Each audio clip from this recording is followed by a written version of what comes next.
All right. Hello again, adventurers, and welcome to another exciting daily vlog. This is Daily Vlog 2025, number 164. And today, I'm actually not going to talk about Daggerheart or anything TTRPG related. Nope. Today, we mourn the period of time after midnight. For anyone who doesn't know, years ago, in the before times, there was this dude named Chris Hardwick. I have conflicting feelings about Chris Hardwick, but he created a show called At Midnight. And it was basically a panel show. If you're not familiar with that, especially if you're in the US, panel shows are a British thing. I don't know if they originated there. I know they're not exclusive there because Australia does quite a few of them as well. But they're incredibly popular in the UK. And what a panel show is they will come up with some loose theme to get a bunch of comedians to sit down and then just riff off each other. One of the ones I used to really enjoy was called Mock the Week. It's no longer on the air, but basically what it was they would talk about the news and just make fun of shit. And then every so often they would have other things. Like they had a stand-up section, which was basically just a chance for the comedians to use some of their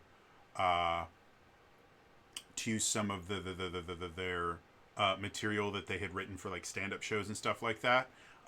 Because in the UK, like the real purpose of being on a panel show is not, "Ooh, I'm on TV."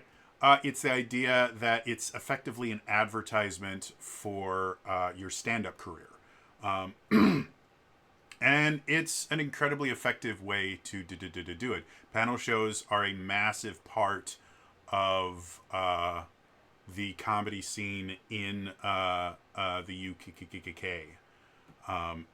If you're a working comedian in the UK, eventually, if you want your career to kind of get going, you need to find a way to be on a panel show. Now, in the US, they're just not popular. They've tried quite a few different panel shows here. The only ones that have ever gone well are Whose Line Is It Anyway? And that is mostly because it is not a panel show in the traditional sense. It's a bunch of improv games. And while panel shows are not a thing here, improv is a pretty decent thing in the U.S. There's actually multiple groups. There's the Groundlings in who's you what's it? There's the Groundlings in California somewhere. I think they're in L.A. There's Second City in Chicago. You have things like Comedy Sports, which is a franchised thing. We have a Comedy Sports here in Wisconsin. I think we have multiple Comedy Sports in Wisconsin, but it's basically just improv games. So those were really popular. And then there was this other panel show called At Midnight, which basically Chris Hardwick would host this show where they would basically just make fun of Twitter. Like that's what At Midnight was. That's why it was called At Midnight, because that's what Twitter handles were at that point. So it was At Midnight, and they would make fun of Twitter stuff, and they would tell little jokes. And I think one of the biggest reasons why At Midnight worked as well as it did is because, and it's the same reason why Whose Line Is It Anyway still works as well as it does, is it is a pseudo competition. The opening to every single Whose Line Is It Anyway episode ever in the U.S. is, "Welcome to Whose Line Is It Anyway, where everything's made up and the points don't matter. That's right, the points are like insert joke here." Like, that's how it works. And everybody understands that it's framed as this competition where there's a winner and losers and things like that, but none of it's real. Like, it's just, and At Midnight was kind of similar to that, where Chris Hardwick would hand out these points without a real like rubric for how you were supposed to get points or anything like that. Every so often you just go points. Now, At Midnight was significantly closer to a game show than Whose Line will ever be. Again, Whose Line, everything is made up and the points don't matter. At Midnight kind of had the points mattering. It's been a long time since I watched At Midnight. But if I remember correctly, they did have a winner at the end, and it was based on the points in some way, shape, or form. Well, At Midnight ended, I think, in like 2017. And the reason it went on for as long as it did is the same reason that Whose Line went on. It is still going on. It was really, really cheap to make. A lot of people don't realize because Whose Line Is It Anyway doesn't technically have like a huge writing staff. It's all improvised. The overhead cost of Whose Line is basically the salary of the performers and then the salary of the various people actually creating the show, the cameraman, the showrunner, stuff like that, compared to, and then, things like hair and makeup and stuff like that, props. But compare that to something like a traditional, multi-camera sitcom, that's exceptionally more expensive because not only do you have your writing staff that you have to pay, but you also, it takes significantly longer to film things, like filming a single episode of a 30-minute sitcom takes the better part of a week at least. And then there's all these other things, and sitcom actors generally tend to make a lot more than anything that's happening on these. And you have to keep paying these people year after year. At Midnight, the only quote-unquote regular person was Chris Hardwick. Everybody else were basically guest stars who get paid significantly less, and they only had to be there for a few hours compared to weeks upon a time. So that ended. Fast forward to last year, I think it was, or the year before, somewhere around there. Taylor Tomlinson, who's one of my favorite stand-up comedians ever. Absolutely adore everything that she does. She gets informed and she gets to announce she is the host of a new show based on At Midnight called After Midnight. And she effectively becomes a late night television show host. Now, there are a few differences between At Midnight and After Midnight. After Midnight in and of itself did not tie itself anywhere near as closely to Twitter as At Midnight did, mostly because Twitter is evil now, and if you ever say anything in support of Twitter, you're basically admitting that you are subhuman. If anyone's wondering, that was sarcasm. I think it's monumentally stupid how many people have this hard-on for hating one of the most popular websites on the internet simply because they don't like the person that owns it. It's super stupid. But whatever. If that's the way that you like to feel about it, it's perfectly fine. Go ahead and stew in your anger. It will never help you. And may help you develop ulcers. Like, that kind of help is useful. But you're not going to do a damn thing to Twitter. It's still massively popular. It's not being overthrown. Anything like that. So go ahead and keep your anger. Anyway, so the show itself still kind of lives in the world of panel shows, where the entire purpose of a panel show is you give some sort of inspiration to the comics to allow them to riff. And so After Midnight was still internet-based, where they talk about internet stuff, and apparently more recently they've been doing a lot more news-based stuff, because of course you have to, whenever the party in office is not the one that you like, you have to make sure that everybody's making fun of them, because That's the purpose of media, is to make fun of the people that you don't like. Not to entertain anymore. Nope, the entire purpose of media is we have to make fun of the people we don't like. But overall, the show itself was somewhat entertaining. I have not watched it since its early episodes, and the early episodes were okay.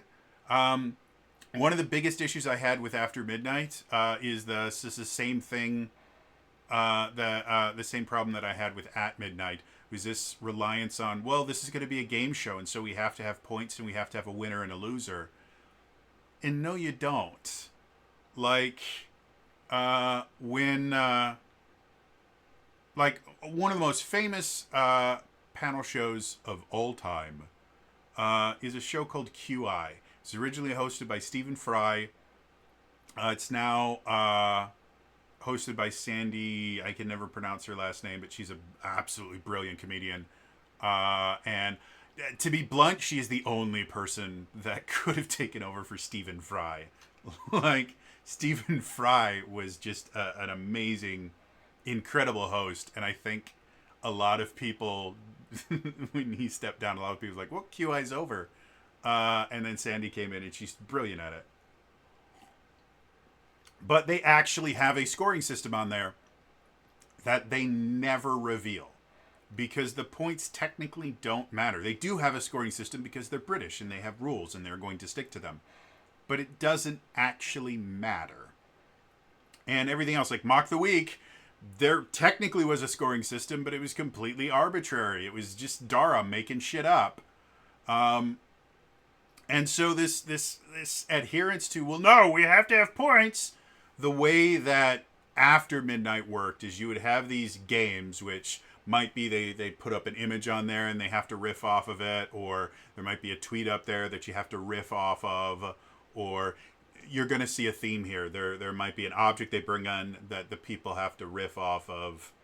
And yeah, after they do some riffing, for each riff that they do, Taylor will award them some points. And then after they do that a few times, they will eliminate one of the comedians. So now it's just two of them. And then they'll do some more riffing. And then she'll do some more points. And at the very end, there will be crowned a winner. And that aspect of it is stupid.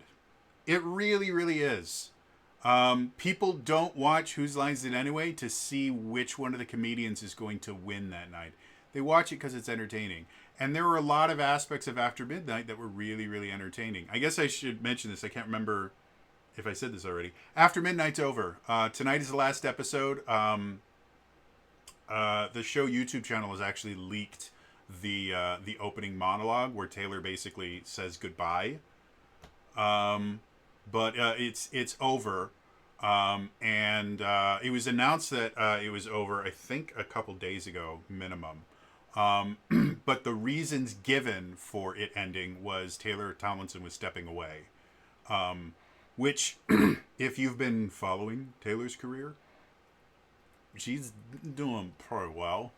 Like, in addition to hosting a late night television show, she also keeps doing these amazing tours that are quite often sold out shows and things like that. And she's had 3 specials on Netflix. I think she's working on a 4th one right now.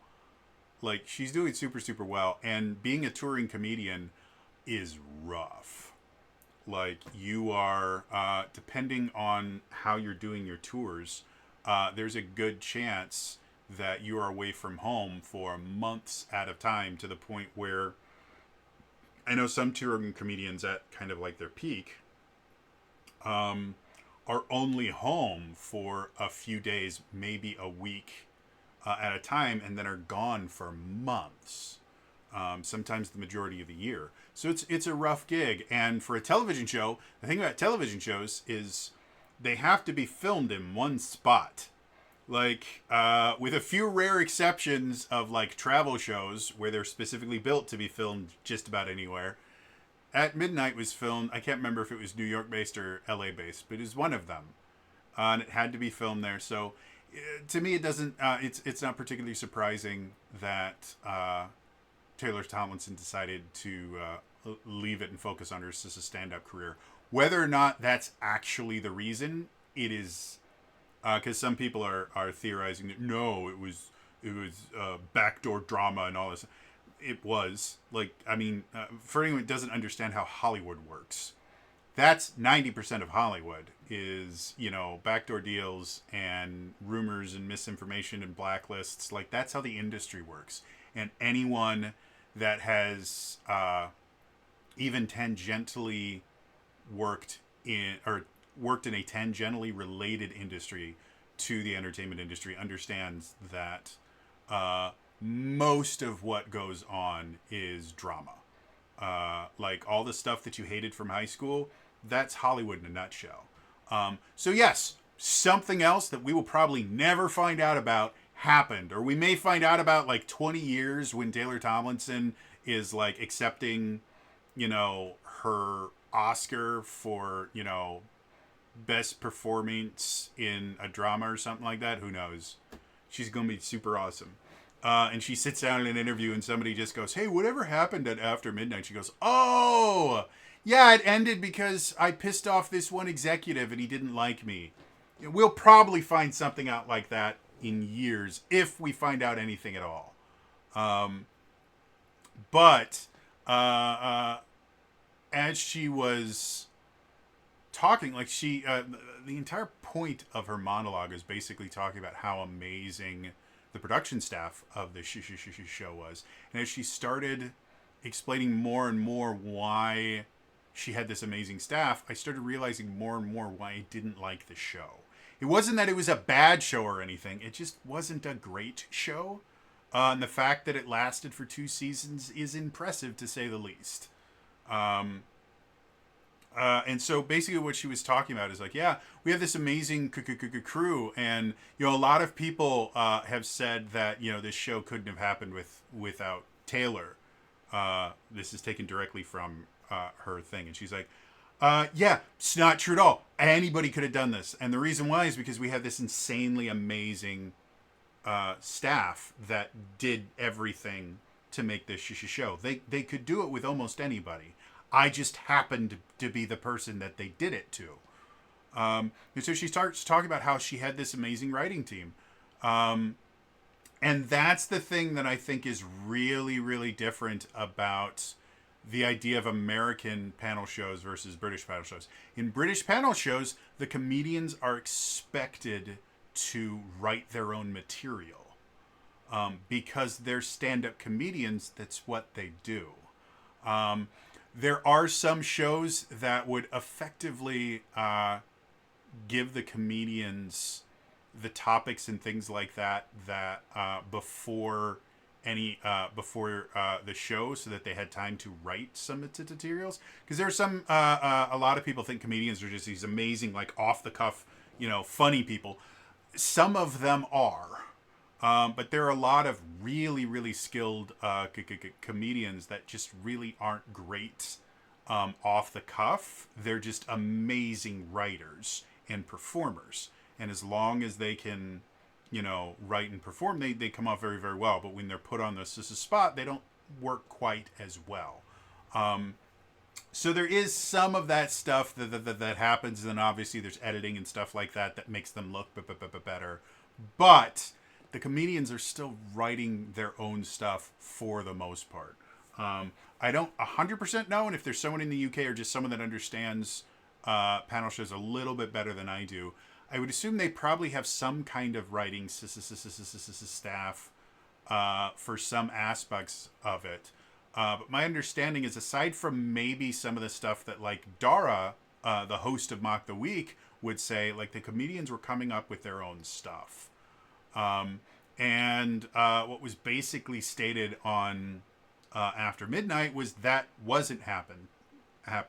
Taylor had a lot of her jokes written for her, which was one of the things that felt so weird watching it for me. Because again, I've been watching Taylor Tomlinson for years. And I've been watching her stuff since it was just on YouTube. And I've watched every single special and stuff like that. And I would hear her like do monologues when they finally added monologues to After Midnight, and the jokes and stuff that she would do just were not her material. Like it was delivered in ways that didn't make sense, and it was written in ways that didn't really feel like her cadence. It was because other people were writing things for her. In addition to that, Taylor flat out says, yeah, they're also writing stuff for the guests, which is another reason why you would have these periods where they would just tell these jokes that just don't land, and feel really, really awkward because it's not the comedians or the guests, because it's not exclusively comedians that show up on After Midnight. It's just anybody famous. And so you'd have these jokes and stuff like that that just didn't land.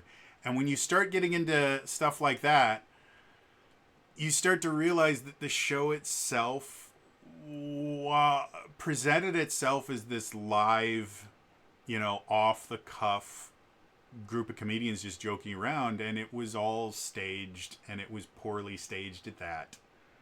Again, not saying it was this horrible, disgusting show that nobody should watch. There's a lot of entertaining stuff. I see clips of it online, and they're fun. But it's not a panel show. It's a sitcom with slightly fewer rigid pieces to it. And the idea of After Midnight had so much potential. Like, the one thing that I would have loved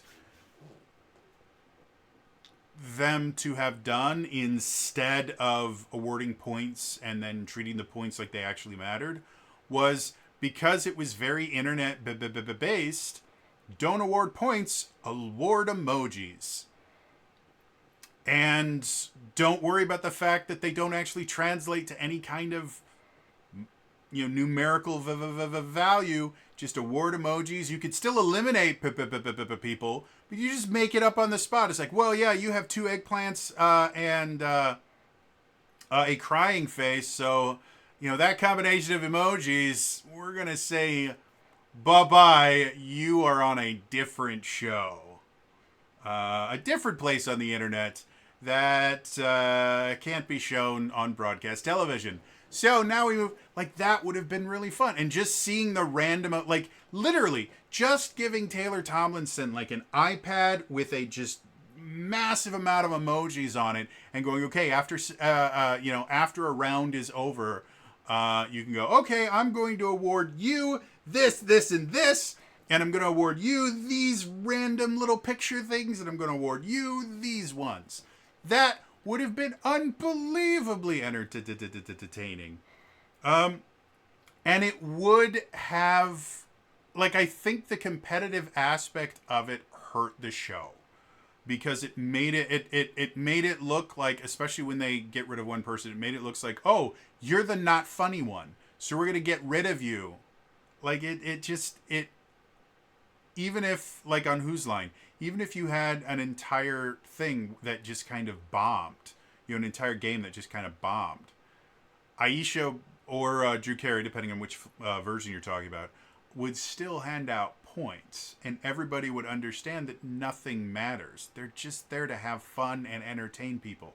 And that, at the end of the day, that's all After Midnight was supposed to be. It wasn't supposed to make this big political message. It's a bunch of people there that are there to entertain and have fun. And if you were to treat it like British panel shows, it could be a really good vehicle for both established and upcoming stand-ups to get their careers off the ground, because they could be seen on this show and then, oh yeah, I have a tour going, and stuff like that. And also, like, stand-up comedy in general is a very I can't think of the word, I guess, collective idea. Like, stand-up comics, I'm not going to say they all know each other, but stand-up comics that work in the same area generally tend to get to know each other. And bigger comics all at least know of each other, with a few rare exceptions of people that are just divas. Like, it's like a lot of stand-up comics, on their tour, they have warm-up acts. And being a warm-up act for a bigger comic is a fantastic way, first of all, for a lesser-known comic to get into the world of touring, because that in and of itself for stand-up comedy, that tends to be uh, uh, one of the more consistent ways to make a living. Because touring is not just randomly driving around and then hoping that an open mic night happens. Touring, you announce where you're going to be going. You have specific places you're going to go. People can buy tickets to it. And before you get there, you already know how many tickets have been sold to that night and how many are available for people to just walk up and stuff. That is as close to guaranteed money as you're going to get in stand-up comedy. And so opening acts and stuff like that is a great way for new comedians to kind of get established. So things like After Midnight could have been used by the stand-up comedy world as a way to highlight new artists, reward kind of established artists, and allow them to kind of give back to the community by having like maybe Gabriel Iglesias on a show with two like absolute nobodies, and allow them to all kind of riff off each other and kind of make that connection. Like those are all things, and a lot of people don't understand this. Like one of the reasons, like Ryan Stiles and Colin Mockery and Wayne Brady to a point, but it really is Ryan and Colin.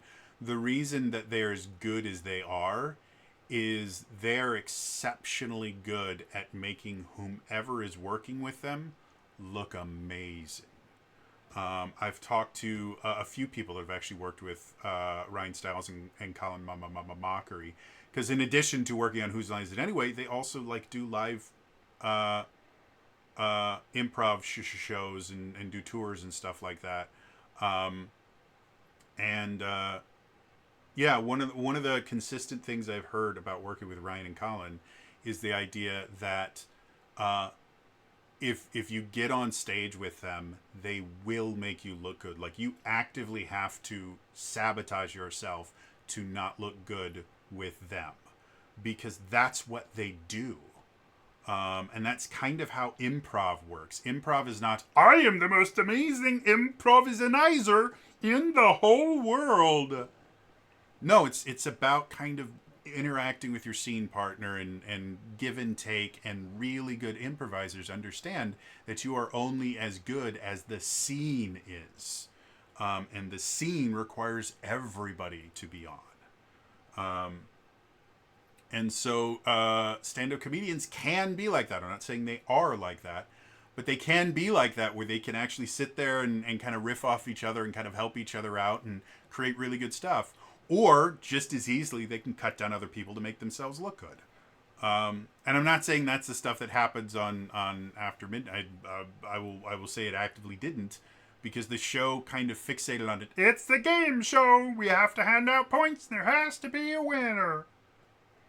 And again, like half the jokes on there were not written by the people that were delivering them, and the writers themselves. Again, it's possible that the writers got better, because I haven't watched it in well over a year. It's possible that the writers got better, but early on it was real bad. Like you could tell when Taylor was saying stuff that she wrote versus saying stuff that the writers forced her to say. Like it was like turning a switch on. And I've mentioned this in quite a few other videos. We have a problem with writers in Hollywood in general right now, where you have a lot of really young, inexperienced writers that simply refuse to, a term we used to use is called paying your dues, but I don't think that quite applies now, because they do pay their dues to the Writers Guild of America, and then they get screwed over by the Writers Guild of America. But they basically refuse to kind of learn from their mistakes. And I was talking to one of my players who's actually LA native, born and raised, very proud to be from LA. And he talked about the idea that writers in general have this strange sense of entitlement right now, where they think as long as they create something, you are required to watch it, to read it, whatever. Like the simple act of them creating something has now given you the obligations. Well, I created this, so you have to read it. I already did this work. You have, because I put this work in, you're required to pay me for it in watching it. And it's not how it works.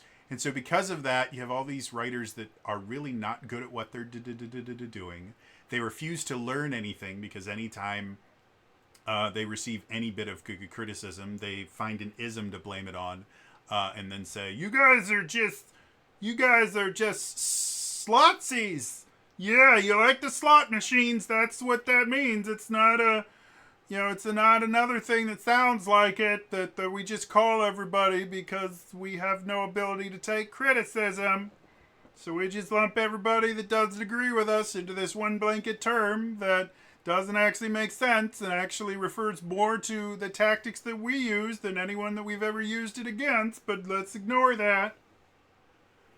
So, yeah, like it upsets me that After Midnight is ending, mostly because I really like Taylor Tomlinson, and it had a lot of potential. It could have been something really cool, really fun. But again, Hollywood is run by morons and entitled people. That Hollywood is basically the "don't you have phones" incident from BlizzCon. If you're not familiar, way back in the before times, everybody was waiting to hear about Diablo 4, and we were just never hearing, well, when's Diablo 4? When's Diablo 4? And so at BlizzCon one year, they announced a new Diablo game, and everyone's getting super, super thrilled. And they announced Diablo Immortal, which was a mobile-only game. And everybody hated it. And at BlizzCon, they have Q&As and stuff like that. They even have this dude that's become famous at BlizzCon, or used to. BlizzCon doesn't exist anymore because Blizzard's morons. Blizzard's run by morons. But they had this one dude, I can't remember, he's like the red shirt dude or blue shirt dude. Anyway, he was defined by his shirt. I remember that. And he would always ask really good questions. Like, he wasn't just like a mean guy. He's like, could you say Leroy Jenkins? Or anything like that. Like, he always had some good questions. And I can't remember if it was him or someone else, but they came up and they said, is there any, because they're the fans are pissed off. They don't want a mobile Diablo game. At that point, and I guess still today, mobile games are not viewed as high quality games. There really aren't too many mobile games where people go, oh, this was a good investment of my time. There are few. They're very, very far and in between. So somebody came up and was like, well, are there any plans for this to be launched on PC? Because they're trying to salvage this because Diablo itself started on PC. The majority of players still play it on PC. They're like, well, maybe if we can play it on PC, it'll be better. And the response from Blizzard is like, don't you guys have phones? No, we don't plan on putting it on PCs. This is a phone game. And it became this meme of a company that is so out of touch with its player base that they are completely unaware that they just shot themselves in the foot. I think Diablo Immortal still exists. If you have a chance to try it out, don't. It rewrote the book on predatory. Like, it is unbelievably predatory and massively pay to win. It is an evil game. Do not spend any amount of time on it whatsoever. So anyway, that is effectively how Hollywood works. Hollywood is so out of touch with their audience, and they just decide, no, we're going to tell you what it is that you like, and you are going to watch it because we told you to. Like, that's kind of how a lot of writers feel. Is like, no, I'm going to write the thing, and you are going to watch it and enjoy it because I told you to. I wrote it, so you have an obligation to do what you're told. That's how Hollywood works, and they're getting really, really upset. It's one of the reasons why Hollywood hates YouTube, because they can't control YouTube. It's the reason that the SAG-AFTRA strike became the thing that it became. It has nothing to do with AI protections, because just like the last time SAG struck for AI protections, part of their agreement was that yes, you can replace actors with AI as long as you use the AI company that pays us. They don't have any problems with AI. They have a problem with control. And so, yeah, SAG-AFTRA got really, really upset over and over and over again, because people go, well, why are you doing this? And they're like, well, we're doing this because this is what we're doing, and you will support us because we told you to. This is how it works. We tell you what you're supposed to like, and then you do it. You do not question us. We are the Screen Actors Guild. We are the most important people in the world, and we know more than you. So you will do what you are told. And then when people stop doing that, they got real mad. And they tried to do some, quite literally, in my humble opinion, legalese, illegal things, like asking for people to boycott the things that they were striking against, despite the fact that that is clearly illegal according to the Taft-Hartley Act, and other stuff like that. So anyway, getting back to After Midnight. After Midnight could have been something amazingly cool, but the people creating it are like, no, this is what people want. And how do we know that? Because we told them that this is what they're going to want. So they want competition, they want points, they want winners and losers, and that's what we're going to give them. No, show would have been a lot better if it didn't have any of it. Also would have been a lot cheaper to run. You know, it would require, it would be more difficult to book guests, because the nice thing about having writers and things like that to be able to write your jokes for you is, if someone is not particularly confident in their ability to work off the cuff and stuff like that, they're not going to show up. And so they would get less celebrity guests, because celebrities, especially actors, don't have the ability to kind of think on their feet anymore. Like I was watching, what was it, the Tudum, which was the Netflix announcement thing. I remember watching all these actors get up to do little bits, and the bits were mind-numbingly bad. Like, impressively bad. There was one where you had Matt Damon and Ben Affleck up there, and they were just reading from the teleprompter, and they weren't even hiding it. Like, they, one of the people up there with them actually had to put on her glasses because she couldn't read the teleprompter without it. And so she flat out just said, I need these because I can't read the teleprompter. And then she gave them to Ben Affleck because Ben Affleck was having issues. And they were so bad at delivering the lines.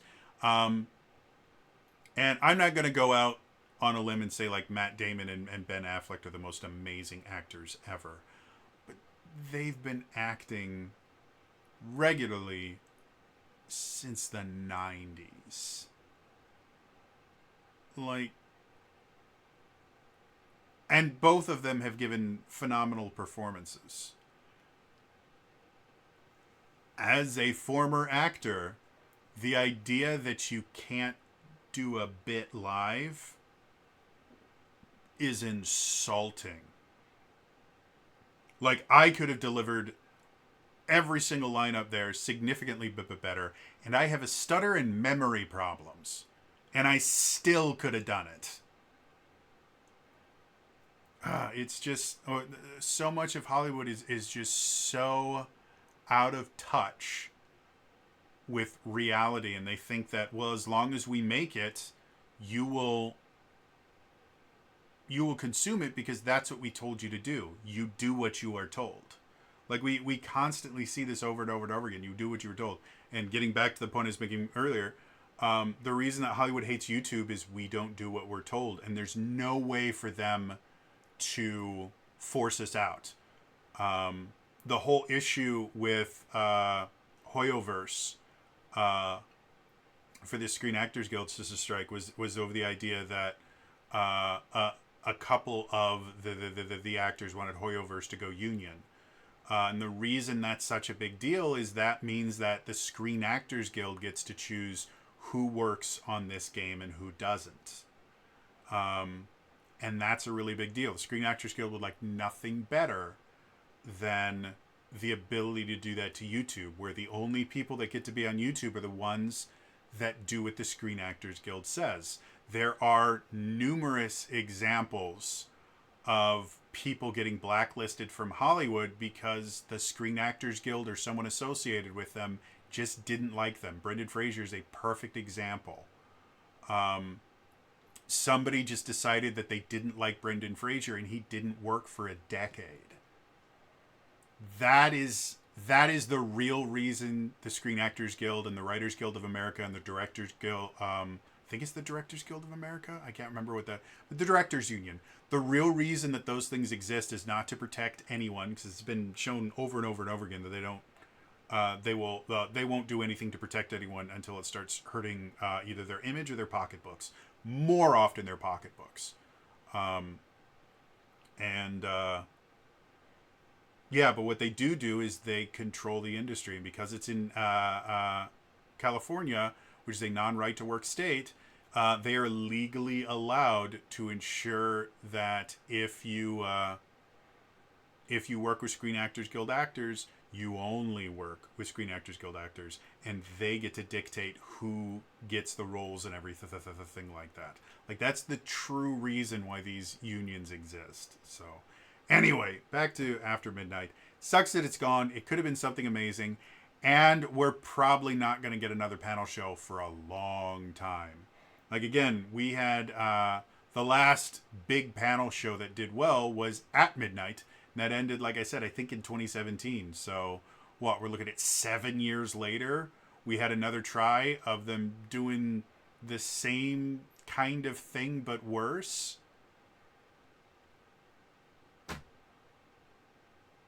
It's annoying. I would love for Hollywood to get its head out of its ass. I'd love to watch the unions dissolve as well, because they have nearly gotten to the point where Hollywood is unsalvageable. Like, they have corrupted it so horribly bad. But, yeah. We'll see. Interested to hear from you guys. Did anyone here actually watch After Midnight? Did it get better later on as the writers kind of got more familiar with Taylor and more familiar with how everything worked? Or was it kind of hacky the entire time? Let me know in the comments down below. Otherwise, again, it's Elf Midley. I will see you guys next time. All right? Bye-bye.